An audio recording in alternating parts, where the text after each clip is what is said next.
What's up, everyone? This is Deemer Class, and we're back with episode 4 of Class and Jules. I've got my man Jules Hendenberg here, and today we have special guests Matt Dunn and Matt McMahon. Matt Dunn, defenseman for the Whip Snakes Lacrosse Club, and Matt McMahon, defenseman for the Archers Lacrosse Club. We're extremely excited to have these two guys here, both all-star defenders and two of the best in the PLL. Matt and Matt, welcome to the show. Thanks for having us. Thanks, Steamer. Yeah, thanks. These two guys joined First Class Lacrosse, this past year. I grew up playing with Matt Dunn. We played at Loyola Wakefield, played some rec ball before that, and then, got to know Matt through some mutual friends. So, fellas, really excited to have you on here. I know Jules and I are fired up to pick your guys' brain and talk a little bit about PLL, talk about the defensive position, and just kind of hang out and keep letting our audience get to know you guys. So I'll say, I'll start with you, Matt. Obviously playing on the Whip Snakes defense. I know you're a Maryland guy. Talk a little bit about, what it's taken to kind of get to this level and how things have kind of shaken out for you. Kind of coming together with all those Maryland guys. It's definitely a unique situation. I think everyone's kind of noticing that chemistry and kind of how that's playing out and helping you guys really position yourselves to take it this tournament. Yeah. Thanks, Jules. It's been a really cool experience kind of getting the opportunity to play with a bunch of guys you played with in college and get back together like this, something I never saw happening, and I don't think any of us saw happening after you graduate. It's also been really cool just for me, I was kind of in the middle of a lot of these guys. So, Tim Muller is a year below me, Bryce Young's a year below me, and Mike Earhart's 2 years ahead of me. So I kind of had a lot of them on both ends. But some of the guys, Jeremy Sieverts, I never got to play with in my time. So I'm getting to play with Alumni also. So all of that has just been a really cool experience, getting to kind of play with a bunch of Maryland guys that have gone through the program at different times and got different experiences and have different stories. So that's been a really cool dynamic. I think as far as getting to this point, it's just, fortunate enough to kind of have good coaching throughout my career and, play with Deemer growing up at Loyola Wakefield, had good coaches at those points. And fortunately, the opportunities led me to have a chance to play at Maryland that I really enjoyed.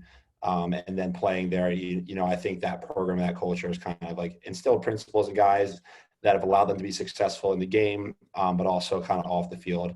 And so you see that with a lot of the guys on our team, a lot of like-minded players that continue to keep that culture. And at the end of the day, it's just really enjoyable playing with a team you like being around. I think that's what our guys have found. Definitely. I appreciate that. And I'll kind of circle back to some of that culture stuff and what that's really been able to do for you guys, kind of just watching and really just the margin of error on defense is so slim. I think it really makes it tough for us on the offensive side. And I'll kind of refer back to that. But, Matt, talk a little bit about, kind of your journey and getting to the PLL. I know obviously you're a New Jersey guy. And I feel like for you, I feel like both of us kind of coming out of New Jersey, similar instances of more of an underdog kind of player. I know you went to Penn and you kind of take pride in that program and kind of what you guys built kind of leading up to 2019 and 2020 with that Penn program. And now, coming to the pro scene, for me, I wasn't super familiar with you until I really started to go against you. And then I quickly realized you're definitely one of the best in the league and obviously showcasing that season, which is pretty exciting for us to watch. And as far as FCL goes, and then just as far as you, I know it's big for you with the offseason that you had with training. Yeah, I appreciate that, Jules. And I think you're kind of spot on coming out of New Jersey. I know you had a similar background where it was the level of talent wasn't necessarily kind of on the same scale as Baltimore and Long Island and some of the other hotbeds. So getting to put yourself up to a measuring stick and figure out how good you were. You didn't have that many opportunities. So even getting to Penn, it was kind of a similar thing. The Ivy League wasn't necessarily where it is now. And so you're not necessarily covering first team All-Americans every game like you would in the Big Ten or the ACC back then. And so for me, it was always kind of finding out what my true potential was and really iron sharpening iron. I think Matt will probably agree, but the better competition that you play against defensively really makes you a better defensive player game after game. And so getting to the professional level, I really felt I was just kind of reaching my stage of development to the point where I could really play at a high level and play alongside some of the best guys. So it was a little bit of a confidence thing for a while in high school and in college, like really trying to see where I measured up. And then getting to the professional level, it's been like an extended period of time where you get to continue learning about the game. And on the defensive side of the ball, I think Matt, again, will probably agree. It's just like learning more and more about what the fundamentals are and what are the important things that you need to know as a defenseman is just going to make you better and better. So I think just really like finally getting to play against some of the best guys has been helpful in just like building my own confidence over time. Yeah, I think that's really cool to hear you touch on that. And kind of before we dig into, what you guys are going through now and your progression, talk a little bit about like your development in high school. I know, Matt and Matt, both multi-sport guys, both having awesome coaches. Talk about how, for some of our young defenders that are listening, what were some things that were pivotal in your development? I think both of you guys, developing into really, big, strong defensemen that also have, really high IQ for the game. How has your guys' development been over the years? And, what are some things that young defenders can, try and take away? Yeah, that's a good question, and I've thought about this before at different times. And you mentioned the multi-sport thing, and I do think that was a big thing for me. Lacrosse wasn't probably one of my favorite sports until about ninth grade or so, and so growing up, I was always playing just like pickup sports all the time, so tried a little bit of everything. But I played football and basketball competitively, and ended up playing basketball all the way through high school. And just the skill set you develop in sports like that, just transfer over to a sport like lacrosse. I honestly think playing basketball was huge for playing defense in lacrosse. There's so many things that carry over from footwork to game flow to defensive tactics and strategies and game IQ. If you think about basketball, right, you're defending somebody from getting to a point in the basket, and you're trying to force them into the spots that are tough shots, right? It's the same thing in lacrosse, right? There's a goal, there's a basket. You try to force guys to a certain spot. So you work on your angle play. You learn what guys' tendencies are. So in basketball, you know what guy likes to cross which way or shoot which hand, or feels more comfortable doing what. You try to force them to do the opposite. And it's the same thing in lacrosse. You see a guy, you pick up on their tendencies, and you try to figure out. A lot of lacrosse is forcing guys to tough areas, but some areas are tougher for certain guys than others, right? So you figure out what certain guys want to do, and you try to take away those spots. Whether it's a right-handed player wants to go to the right, you take that away. Or some guys are better shooting up the hash or shooting question marks. You kind of learn their tendencies and their moves and figure out that everybody has these certain things, and you take that away. And I think you develop that kind of athletic IQ through playing a bunch of different sports and years of doing it. But I do think a lot of my, ability was developed through playing other sports, because I didn't spend a ton of time when I was 10 or 12, like just focusing so much on lacrosse. It's important to have that skill component development and work on your fundamentals with it, catching and throwing, and your basics, understanding of footwork. But a lot of it's developed just through like getting out there and playing. Yeah, I agree completely with Matt. Like, I think it was kind of a disadvantage in some areas. Having played 3 sports in high school, you don't have the opportunity to really like spend a lot of time lifting weights, getting stronger, working on your stick. But there's just so much that you can take away from playing basketball in particular. Like Matt touched on a lot of the on-ball stuff, but like the off-ball stuff is just so similar to the sport of lacrosse, with like rotations helping out on the backside, pick play. Like it's so similar, and it's just so many repetitions one after another. And I think that's why you see a lot of kids getting a lot out of playing box, because it's just like, it's like field lacrosse, but it has all of these kind of bottled up situations, like a pick and roll or a backside help, like a 3-on-2. It just has them in like crazy high numbers for the same time of a game. So it's just like accelerates your development of understanding different offensive schemes and how you defend those a lot faster. And then I think playing football too is just good for developing a little physicality. Like I think playing defense in our sport it's important to have that kind of like mean component where if somebody comes through the middle, like you're ready to lower a shoulder and deliver a blow. And I always thought that like football kind of helped build that base level for like a lot of defensive players at the college level. So I agree with Matt. I think there's a lot of good stuff that young players can do in terms of individual improvement in the off season, but I don't think any of them really surmount playing other sports and just trying to get those repetitions, playing help defense, stuff like that. Cool. I appreciate you guys kind of diving into that. And, with that being said, I kind of want to talk a little bit more specifically, about how you guys have been playing, how you've been handling, the matchups. I know obviously it's been game after game, and that's a little bit different, than kind of the timing you have to really develop over a week to play out. So kind of going into playoffs, what are you guys thinking as far as, and I'll start with you, Matt McMahon. I've noticed sometimes I feel like right now you're the guy that's covering the ball carrier more so, and then sometimes maybe you're covering the number 2 guy. How do you guys really determine, for this game going in, if you're going to really cover Rob or Brownie? And what's that like to kind of be, on the edge, or do you kind of figure that out sooner? And how do you prepare for that with such short time?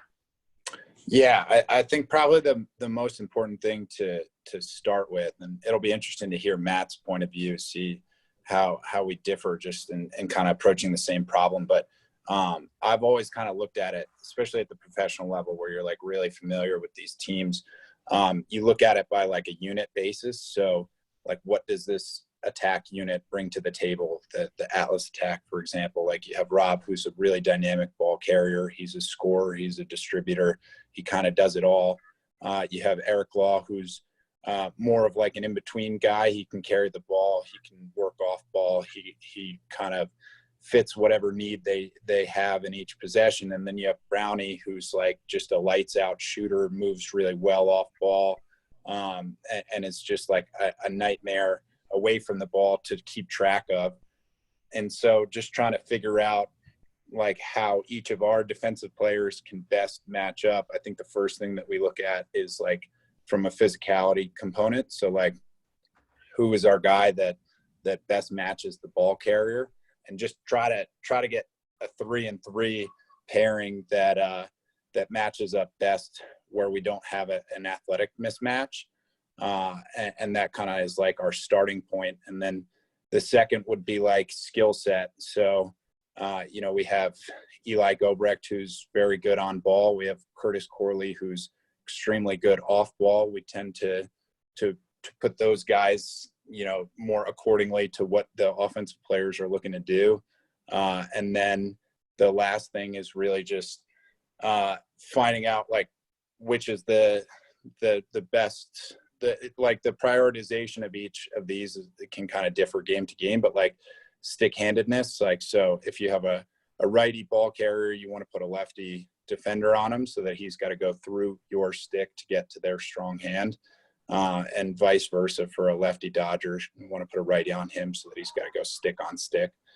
So that's kind of like the priority scale there, like athleticism, skill set, and then your defenseman's stick-handedness relative to theirs. So that's kind of like our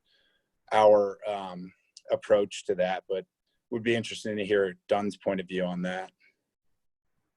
Yeah, I think there's different ways to look at it, and I think all those factors come into play. I guess we're a little spoiled in the fact that Tim, Bryce, and I having played together for so long, and like kind of each of us at our time at Maryland kind of honestly, we all spent times like our progressions were all like a little bit similar at Maryland. So we saw it there. Like I kind of started off as an off-ball defender because when I came in, like we had Gordon Murray starting as our own ball cover guy, and Casey Ikeda playing also. And then, as we transitioned forward and Gordon moved on, and then I kind of filled into the role as the cover guy. That was really at that time like a little bit of a question mark, and kind of was able to do that. And then as I graduated, Tim kind of filled into that role the year below me, and then Bryce did it the year below him. But before all those times, we all kind of played an off-ball role before we became the cover guy. And not necessarily saying that the cover guy is better than the off-ball guy, because as you'll see in the league right now, having 3 guys that can cover the ball well but can't play well together off-ball just doesn't work. It's the same as having 3 guys on attack that can dodge well, but can't move well off the ball well. Just doesn't work. You know, in the game of lacrosse, there's 1 ball and there's 6 players on the side of the field total. So if somehow the math comes out that, like, you know, 80 whatever percent of the time you don't have the ball on your stick, or there's an 83% chance you don't have the ball on your stick if the ball is shared equally. Also means there's that same percentage chance you're not playing the ball when you're on defense, that you're actually off the ball. So there's a lot of value to being able to play on the ball and off the ball. And I think with Tim, Bryce, and I, we've all had experience doing both. I think the way we look at matchups now is similar to how Matt kind of said it. We all kind of have like similar skill sets. And we also look at it like, look, sometimes a guy's a little banged up. So if a guy's a little banged up, be like, hey, we might put you at a guy that's probably not going to run you as much that game. Or we'll look at just like, hey, you know, Bryce is our lefty. So Matt talked about handedness there. Bryce is our lefty. Weirdly enough, Bryce actually likes covering left-handed players because he plays with a little bit of that cross-hand V-hold and is pretty good at it. But, you know, it also helps him to have that stick on the left side because, you know, for me, I prefer covering lefties if I have the chance because I feel like my stick's always in a good spot for a guy coming back to his left. So I prefer to cover a lefty. We all, you know, do a little bit of both. The way we typically look at matchups is just like, hey, if we're going to put, you know, we look at the type of attackman. So is it a little quick guy? Is it a big, stronger guy? What is that attackman's role for that team? Like Matt said, is this an offense that runs through that attack? And if this one guy gets the ball, is he going to the goal or is he a feeder? If he's going to the goal and he's not a huge feeding threat, we might put one guy on the ball and say, okay, let's be willing to support this guy a little more. We'll have him play the ball hard and we'll all be willing to help a little bit. If that guy is primarily a feeder, we want to see which of us we feel comfortable putting on an island and saying, hey, when this guy gets the ball, if he wants to score 2 or 3 unassisted goals this game, so be it. That's that. Hopefully he doesn't, but if that's that, we can't have this guy go 2 and 6 though. So I think we kind of look at like the strengths of the offensive player, and then we look at our individual strengths and kind of get comfortable with like, hey, some of it also, and at this point, this isn't for, you know, everybody, but at this point in our careers, like, hey, have you covered this guy before?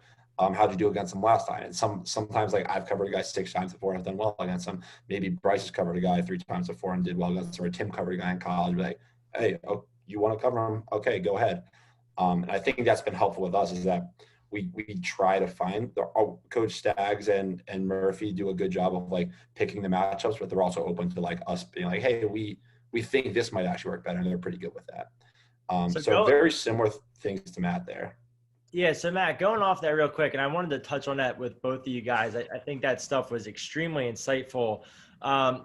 I think, you know, a big thing for offense players, defense players, anyone in the league, right? And, you know, Jules and I have spent time talking about ego, right? We've been, you know, digging in more and more to, you know, some mindfulness, and I've been learning from Jules, and, you know, you both kind of touched on it. You know, can you guys talk a little bit about, you know, obviously when you're, you know, a top cover guy and you've gotten to this point in your careers, you know, you want the big matchup, you know, you want to own that matchup, you know, maybe you want to hold that guy to 0 points, right? You know, and talk a little bit about how, you know, you guys are able, you know, especially like you said, Matt, with 3 guys, you know, that have all been the #1 cover guy. You know, Matt, you've talked about with, you know, you and Eli, both guys good covering on ball. How do you guys, you know, put that aside and be open to that with each other and work to find those matchups?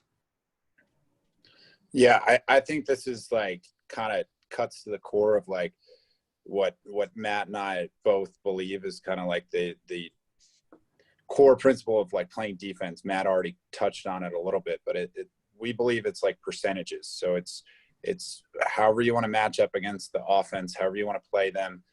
The ultimate goal is to give them the worst percentage shots that they could possibly get, or the worst percentage looks offensively that they could get. And that's really the key to limiting goals, limiting shots, playing well as a unit. So like every time these conversations come up, I think it's like, if you're dealing with somebody that's like really going to get hurt by the fact that they wanted to match up on one person or versus the other, the real reason behind it is like they haven't bought into that belief where it's like, all right, as a defensive unit, we need to do whatever it takes to just limit their opportunities to be the worst possible opportunities that they can get versus our defense. So once you kind of like put that ahead of individual accolades, like the post-game write-ups, like all that stuff, I think that's kind of like a crucial piece to being a really good defense. And so it's almost kind of like a table stakes for like being a good defense. Like if you have any element of like ego where you're like, I want to cover this guy, I want to be the cover guy, I want to be known to everybody as the number one, then you're kind of already missing the point. The point being like, you just got to give them the worst looks that they can have. And if you're doing anything else from that, then you're not being a good defensive player or a good teammate for your defensive unit. Yeah, I actually couldn't agree more. And by the way, that it's challenging to do that. It's the same. Like, I think it's really obvious on offense, like what people chase, and it's like a guy that wants to score a lot or get a lot of points for themselves. It's a little more subtle defensively. And some people might say, the selfish defenseman is one that throws a lot of takeaway checks or goes over the head. Well, the selfish defenseman is also one that cares more about their matchup than their team success, and that can really plague a defense. And so, from the game plan phase to the like, hey, let's match up, and we think, Matt, today you're going to cover the off-ball player for X, Y, and Z, and it might be for really good reasons. Like, hey, we just think, it might be helpful to have you communicate inside. And sometimes that's the case. And if you have a strong off-ball skill set, maybe that's what your team needs you to do that game. But you're like, no, I want to be on the ball so everybody knows I was covering it. So getting over that part's crucial. Also, if you go into the game thinking, hey, I got to make sure my guy doesn't get a goal. So now when the ball's up top and the midi takes the middle of the field and I'm staring at my guy 3 yards behind GLE and I'm below GLE there and I can't help the rest of the defense, well, that hurts the defense. So although there's a certain like competitor's mindset to when you get a matchup and you're on the ball to like that mindset of like, hey, I'm going to win this type of thing. If you're thinking about that the whole game and not thinking about the ultimate goal, which is we want to give up the lowest percentage shots, like Matt said, the shots our goalie wants to see to limit their opportunities the most, which is the defense's goal, and to make it about your matchup, that's when you're kind of being selfish as a defenseman. And I guarantee you every defenseman at some point has been guilty of it. I know I have, but that's always a check I do with myself throughout games to be like, hey, I want to make sure my guys can score, but not at the expense of the team scoring. So make sure I'm not doing things like, trying to get through a pick at a tough time just because I want to stay on my guy, or like not filling up to the right spot or rotating right because I was too worried about my guy. Because it's not really about your guy. It's about kind of, matchups are more of a luxury, but defense itself is a team system. And I think we're kind of making it out to be like this really easy thing, but it's incredibly difficult to like remove that aspect of it. Like, if you're trying to be one of the top defensive players in the world, then like you have like an ego about you and you want to cover the best guys and you want to shut them down and you want to have everybody in the world see that they put up 0-0 against you. But like, it's hard to swallow that. And I think that's something that like, you have to work on over time. And it's certainly something that didn't really come to me until my later stages of my college career, where it really, you were put into a leadership role in the defense and you started to think about like, all right, this is how our unit needs to operate. This isn't about me. It's about our matchup versus their six that they put out there. And so I just want to say it's difficult to do if you want to be one of the best players, but that's kind of like table stakes again. Like if you want to be a good defense, you got to get rid of that ego aspect. It's like the concept of singles, right, Jules? Yeah, I was going to say, like, it's interesting to hear you guys talk about it from the defensive side, because I think, like you said, Dunn, it's so much easier to kind of see it on the offensive side as like a fan as well, just watching the games. You can tell, who's really just trying to get theirs. But on the defensive side, for us, maybe I'm watching and someone like kind of holds that matchup a little bit, but then he's just screwing the rest of his offense and then they lose the game. But he's kind of getting that in the headlines. Oh, I held, that this player, I held Rambo to, just 2 goals that game. And it's just like, well, you held him to 2 goals, but by you doing that and focusing on him so much, well, now the rest of your team let in, 12 goals. And with that being said, like, Dunn, kind of this question for you. I think it's pretty apparent, as, spectators and in the PLL watching your defense right now, I think you guys are arguably one of the best, assembled defenses in the pro league. And obviously, talk about college, it's the best defensemen from Maryland that have kind of moved on. What do you think really separates you guys? And what's stuff that, like you talked about before, the younger guys, that if they're trying to look to emulate and kind of really following your guys' footsteps, what can 2 or 3 things that they can focus on as a defensive unit that allows you guys to have that such limited margin of error when you get their stops? Yeah. And first, I want to caveat it with saying that, like, I gotta call a spade here and say defense is a lot easier to play when your face-off guy is dominant and your goalie's hot, because that's been the case for us. And you got to look at things objectively and say, like, I think we've been playing pretty good defense, but I think we've been helped by the fact that we've had a guy that's been getting our team the ball, which gives you 2 things. It gives you less time on defense, which also leaves you slightly more rested when the ball comes down.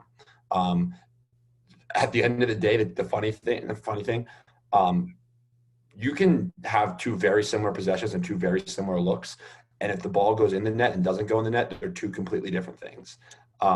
So that's when having a good goalie comes into play. That turns like, oh, good defense, Kyle saw the shot, I want to say, up and out, or, oh, how'd you not slide that guy down the alley there? Like, so that's not the point of this here, but those are just things that I want to call out to those guys, and a lot of our success right now has been because of that. I do think though, our defense has done some things well and plays well together. We definitely have things to work on. I think a lot of it is kind of the egoless part, and we're not perfect there, but I think we've all bought into the fact that we trust each other. That it's hard to be egoless if you suspect another guy of not being so, right? If, like, on offense, if you're trying to be the guy that hits singles, but the guy you always hit the single to is going to take the dumb shot, then you're like, why am I hitting the single anymore? Yeah. Same thing on defense, right? If you're like, why? You're like, oh, I don't care about my matchup, but so-and-so is out to get theirs. Like, it's going to plague that. I think we're fortunate in not having that. I really do. I think we've bought into that, and that stems from good leadership on our team and guys not wanting to buy into that. And so I think we have that. So that leads to a lot of trust in our defense, and trust is really huge. Yeah. At no point do we allow ourselves to kind of point fingers at each other and get on each other's backs when mistakes happen. And we figure out what happened, where we hold each other accountable. We're not like blaming each other, because at the end of the day, we do trust each other. That translates onto the field. I think we have good chemistry, and we have those relationships where we can chat about things like throughout the day, and we're all like really close outside of lacrosse. So, we talk about game plan, little adjustments. We all watch our film, and we come into the game very prepared. I think nobody's forced to be told to, like, hey, you have to go watch your film and come in, like, rolling their eyes. Like, everybody's doing their film on their own because it's stuff they really want to do. So I think, trust for defense is huge, but preparation is also really big. I think all of the guys on our close team, probably most of the guys on our team, were guys that, like, were never the guys that could roll out of bed, tie their shoes up, and play. They got to where they got to because they had a really good work ethic and were obsessive about kind of preparing. And I don't know if that's something that was instilled in our guys in college or not, but it's kind of true throughout. And like the outside guys, TJ Kamizio and Ty Warner, that aren't Maryland guys, are very similar. And they've been huge in our success. And then I think that the last part is just like our D middies are really good. And I can't overemphasize like how important it is to have that, because you can have, and Matt will, I'm sure, say the same thing, you can have 3 stud poles and a good LSM, but if you have 2 middies out there that A, can't cover the ball, but even more importantly, don't have any athletic, like, defensive IQ, and can't communicate or be receptive to hearing things on the field, you're playing 6-on-5, and that's really tough, or 6-on-4. So I think we're lucky, we have guys that trust each other, guys that prepare a lot, and then we're really lucky to have a strong defensive midfield core, which for a lot of teams is where, the breakdown occurs. Yeah, and I know you Matt, you can go ahead. You have a comment about that. Yeah, no, I was just going to say, like, I mean, similar to what you were saying before, Jules, like, I enjoy watching watching the games and enjoy watching good defense. And so I watch Whip Snakes games, and like I admire their defensive group. And I think the two things that makes them such a good group is the chemistry, like Matt talked about, which I think is like essential for having an elite defensive group, because it allows you to make plays without having to like verbally communicate. Like I'm sure there's times on the field where Dunn is kind of assessing the situation, and he is seeing that a rotation is about to happen, and he knows that Bryce is going to leave his man to jump the next pass. And so he, without even having to hear it, is already kind of hedging towards Bryce's man. And so I always think that's what we did well at Penn. Like when you get a group that's like, you know, hanging out all the time, gets along really well, like you can begin to anticipate what your teammates are going to do and just move a little bit faster on defense. And I definitely see that with your group, Matt. And then the second thing is just like the culture. Like we've kind of highlighted a lot of points about it.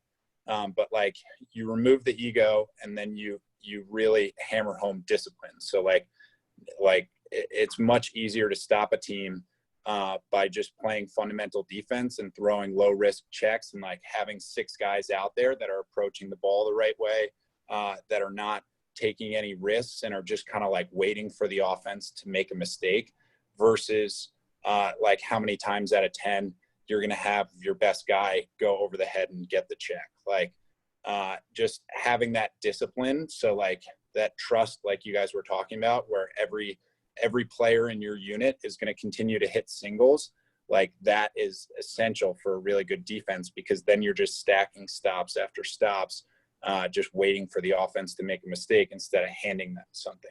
So the chemistry and then the culture to just be really disciplined and do the right thing is what I like to watch out of your guys' group. And I think it's what makes you guys so good. That percentages comment, Matt, really hits home. You know, I think like, you know, we see it, you know, a guy could be in good position, and then, you know, maybe it's the ego, maybe it's, you know, the discipline going for a check, low percentage check, and then guy turns the corner, right? And if you can hold yourself to that standard, hold each other to that standard of accountability, that then takes the skill piece, ties it into the culture piece, you know. And I think, you know, both, you know, Coach Resch and Coach Stagnita and Coach Murphy, for you guys, you know, you guys are the ones in the locker rooms, but I think that's evident to me as a coach and everyone watching, you know, that your coaches have done such a great job in instilling that. And then obviously both coming from great college programs. I think the other point that I want to hit home, you know, for coaches and players listening is, you know, not to say that you guys weren't, you know, good athletes in high school, because obviously you were and kept getting better. But I think all of us in this, you know, podcast right now, all 4 of us have really prided ourselves on, you know, earning the things we've gotten in our careers, right? And really putting in the time.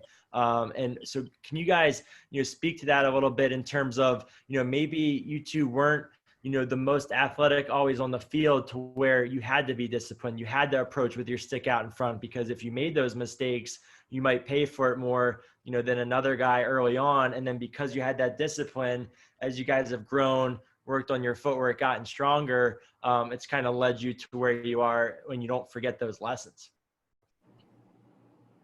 Yeah. I think I was kind of, that was always hammered in. I guess I was hammered into me from my coaches, and thankfully it was, because if I was, you know, when you're younger, when you're a younger player trying to figure out the game, you don't revert to discipline. You revert to the fun, cool things you see. And if I tried to play that way, I would not have played at Maryland, and I would not have be playing right now. That's just a fact. I wasn't good enough. There's a couple players that were good enough and are good enough to go out and be athletic and do cool things and run next to guys and throw stick checks. That's not me. And if it was me, my level of play would be half of what it is now. And I don't think I would have gotten recruited to Maryland. If I did, I would not have played there. So our coaches always instilled that into me. And like, you know, to your point, Deemer, like when I got to Maryland, I wasn't, you know, on the radar to be a starter. I was kind of a late recruit. Not like the quickest feet, like kind of like not the best stick. But one thing I always prided myself in was being coachable. And so I spent a lot of time with our D coordinator and coaches, and they told me what to do to play. And so I was hyper focused on doing these little things that they told me to do. And that was, stick on front, jump rope, hit these footwork drills and do them all the time, allowing me to really instill like defensive fundamental principles in my game. And I saw that pay off throughout that time. And now I'm not going to say I was perfect. I had times throughout my career where I did check myself, and there was games where I played well for a year and was covering top guys, and maybe I thought I was a little better than I was, and maybe I tried to go and take the ball away from a couple of guys, and I quickly got reminded that wasn't my game. And it's funny. Yeah. And like, it's funny because I think the way I always thought of like these professional defenders, and when I was younger, these Division I big time defenders, was like, oh, these are guys that can go out and they're going to throw these sweet checks and strip these guys and all that. And so I was like, I always wanted to be one of those guys. And I quickly found out that like, if you put me on a good high school attackman right now, and I went and tried to take the ball away from him, I would get toasted. Like it just doesn't matter. Like I think if I play a fundamental defense, I can cover, some of the best guys in the world. But if I revert away from that, I'm not a good player. And so I have to keep telling myself that. Even sometimes before games, I do like mental things from like, this guy's going to do a move like this. You might see a little stick, like, don't throw it. Like, don't throw it. Don't throw it. Like, just sit there on the hip. You're going to sit, like, just to make sure when you go through scenarios like that, because sometimes if you don't practice that stuff, your instinct might be to try to make a play. And, like, there's times where dodgeball, grabbing the pizza. Yeah, exactly like that. Well, not exactly like that. That's a little weirder. Not exactly like that, but similar. Discipline. Yeah, but, I mean, my point is that, I think the understanding what I think I was coached well enough to learn what makes a really good defender and what needs to be done.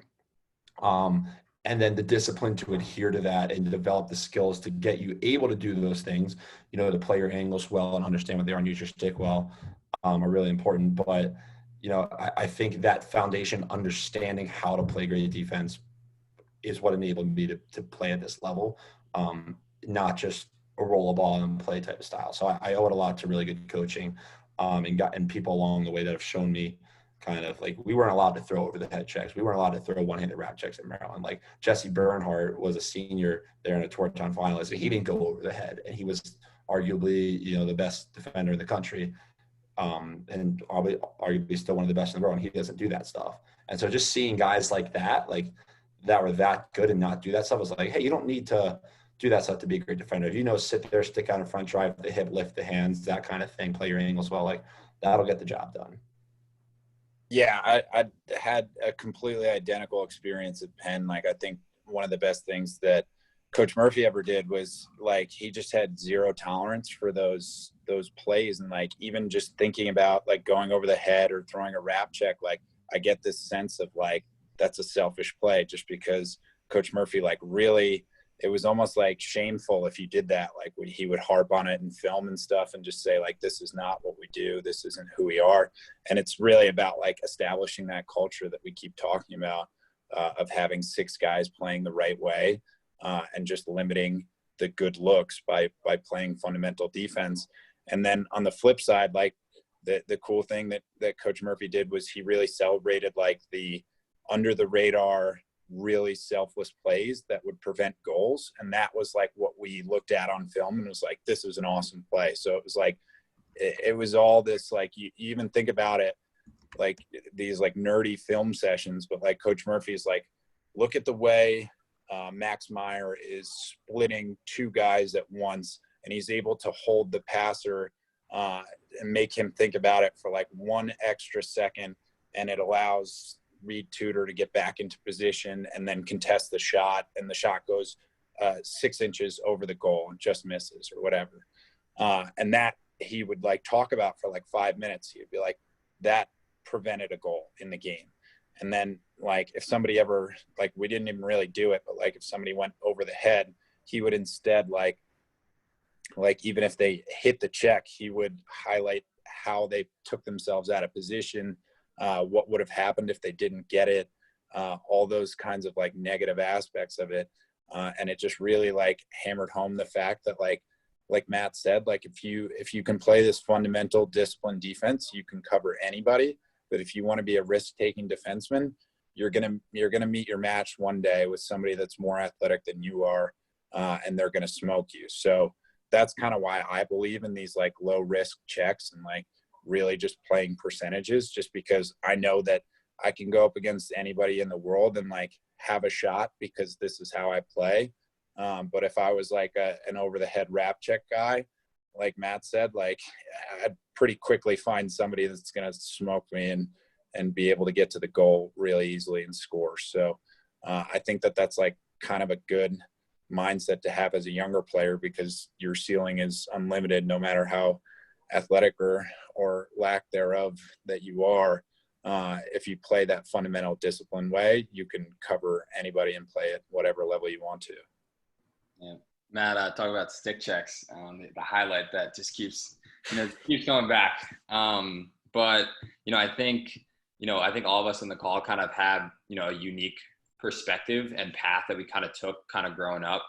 I think for me specifically, when I talk about, going to Rutgers, similar to Matt Dunn, like when I got to Rutgers, I wasn't good enough to like be the ball carrier, like for a lot of reasons. And that put me in a position where I had to be like more off ball, right? And like learn how to be in the flow of an offense, so that when I got older, right, that allowed me to then be like, all right, now I know how to play without the ball in my stick. I don't only need the ball in my stick to be a good player. I know how to help all the other guys in the field. And then, additionally that in a different way, right, we talk about efficiency on defense. Well, at Rutgers, like there was no room for error. Like if I got 5 good shots in a game and I only went 2 for 5, like we're probably going to lose. So I had to discipline myself to be like, when I get those opportunities, I have to go 3 for 5, 4 for 5 for us to be in a position to win.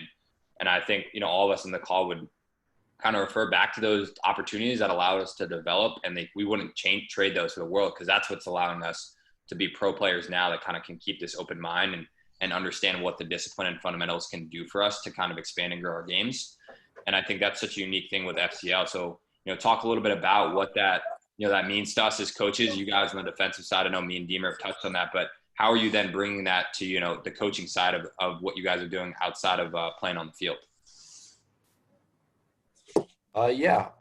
So, kind of like we alluded to, I don't forget, all the lessons I was taught from coaches throughout my career. And one of the first, I remember being in high school, and our defensive coach, Tim Sullivan, kind of teaching me the idea of like getting your hips around the goal line extended, and like how to think about the field and the angles, and talk to me how to shade the strong handed players. And that's like it's really important stuff, but it's kind of a very basic knowledge. I understand now that like in high school lacrosse, you just don't have the time to coach guys in such detail as you do in college.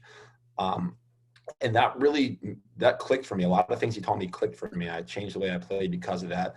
And all of a sudden, like just basically in a week or two, I was playing a different style of defense, not letting guys turn the corner on me and trying to get like a stick check on them, but I was getting my hips around and driving them to the sideline.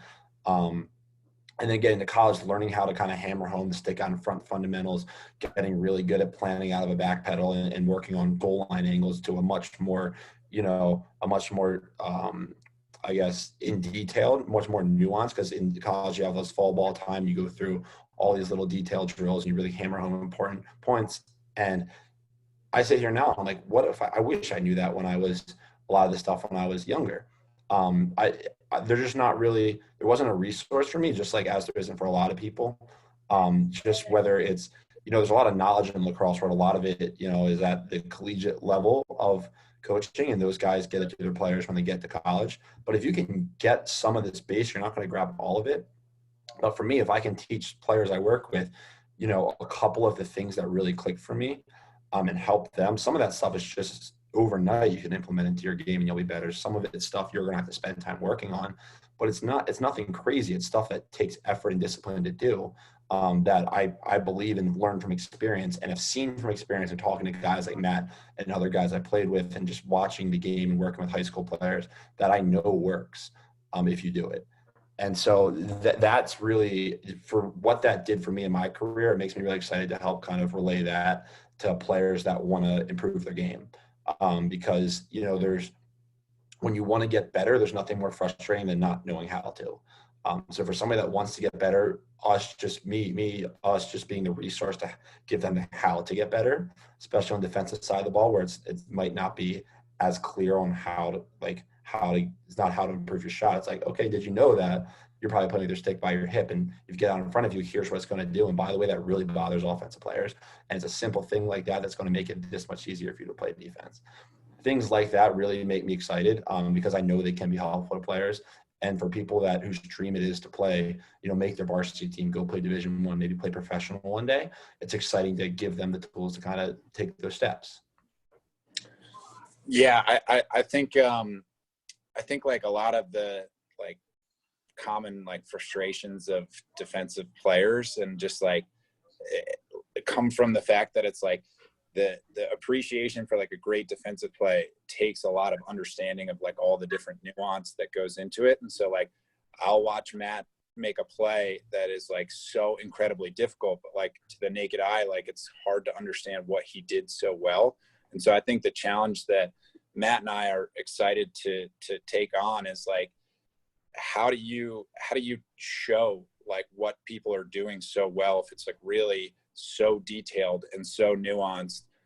And so that's like going to be a big part of like what we're trying to do is like not just telling you like, all right, this is how you should play the ball, or this is how you should have like triangles off wall, or like all these really minute details, but like then translating it to like game film and showing this is why Jesse Bernhardt did this on this play and was able to stop one of the best scorers in the country, and like really tying like concrete examples on film, because offensively it's easy to see a lot of times. And I'm sure you guys will have, an even more detailed perspective and eye on everything. But like you see somebody like rip a shot from outside, or you see somebody like catch and get it off really quickly and they've just got like a beautiful shooting stroke, and you're like, wow, that's an incredible shot. Like I want to be like that guy. I'm going to mirror exactly what he does.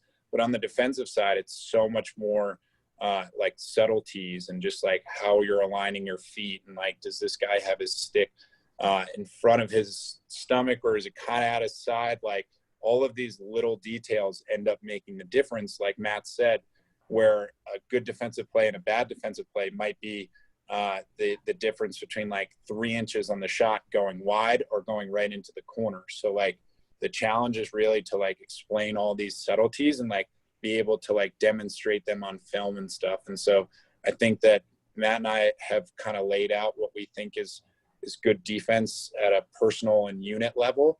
And now I think the next project is really going to be like tying that to examples on film that really kind of exploit those situations and kind of skills and techniques.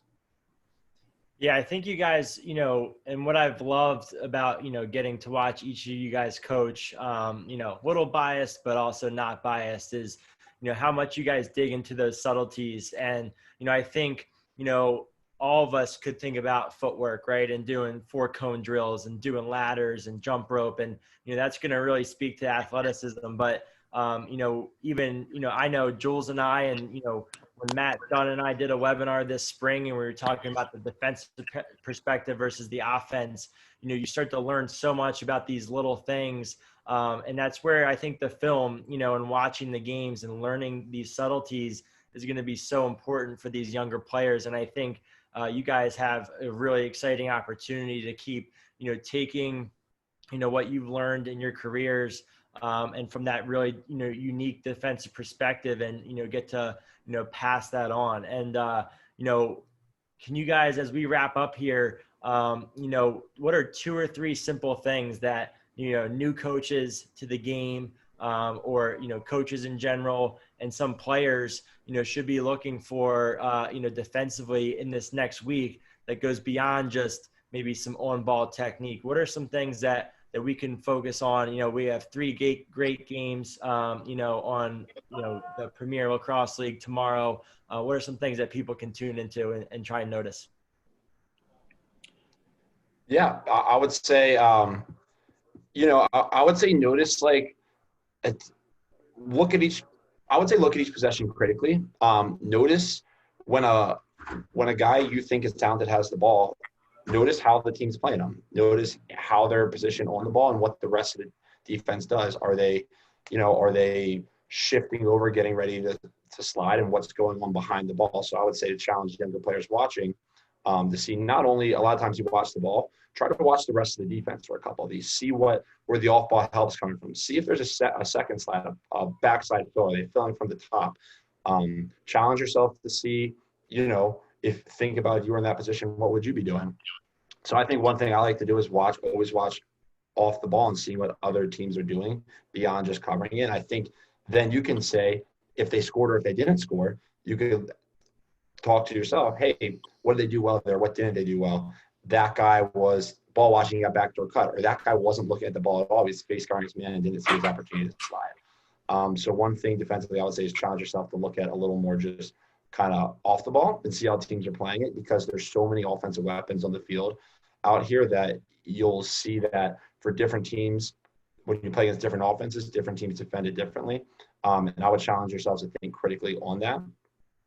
Otherwise, I would try to notice, just like if you have the game on TV, turn the volume up, listen for these guys communicating. I think that's something that's really cool, and that can be implemented at any level. Something cool that PLL has done is have these mic'd up instances you can hear on the field. Listen to what guys say when picks happen. Listen to what guys say when they're hot. Listen to the communication and chatter out there. And notice if it's quiet, how does the play look, versus if it's really loud, how does the play look? And I think you'll find that a lot of times the louder defenses, the more cohesive they tend to be. So I would challenge yourself to look at how people play beyond just the ball, how teams are moving as units out there. I think it's really interesting to kind of look at that and see how, what things you can take away from what teams are doing off the ball.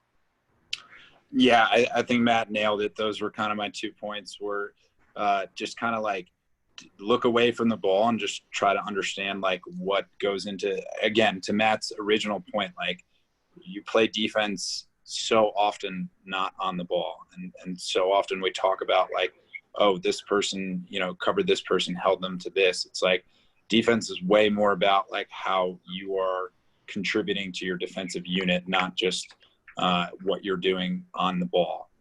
So understand, like picking out certain guys that you like and watching them throughout an entire possession can be really helpful. And then, like Matt said, with those mic'd ups, it's really interesting because you get like a front row view into like what being a really good communicator is all about. And it's funny. It's like thinking back to like middle school and high school, like it was all about being like loud and always saying something. But I think when you watch these PLL games, like the best communicators are the guys that are very direct with what they're saying, and they're saying it to somebody. So it's not like they're just some crazy person just yelling throughout the entire possession, but it's usually like a controlled voice, and they're offering more and more information. So it's like, if I'm playing with Dunn, I'm like, Dunn, you've got to pick right. You got to pick right. We're going to switch it. Watch the slip. Like it's those second and third layers of communication that really separate like good defensemen from great defensemen. And I always think it's cool on these mic'd ups. You get to see what level of communication is going on at the highest competition. And I think that there's a lot to take away from that, because talking is not that difficult to do. It just kind of takes discipline, like we talked about, to just remind yourself to keep talking. So something that you can implement at the high school, middle school, college level, and immediately kind of raise your game to be one of the best at your position. Absolutely, guys. And look, we know you're on the bubble right now, and you got, games tomorrow. We really appreciate, you guys taking all that time to share, for our listeners. We're wishing you guys the best. We're pulling for you. Awesome job so far in pool play. Looking forward to seeing, both of you guys continue on in the championship series. Best of luck. Thanks for tuning in, and we'll catch you guys next episode. Sure. Thanks, fellas. Awesome. Thank you, guys. Nice job. Thanks, fellas. Later, fellas. All right. Cool. Thank you, guys. See you guys. Boys.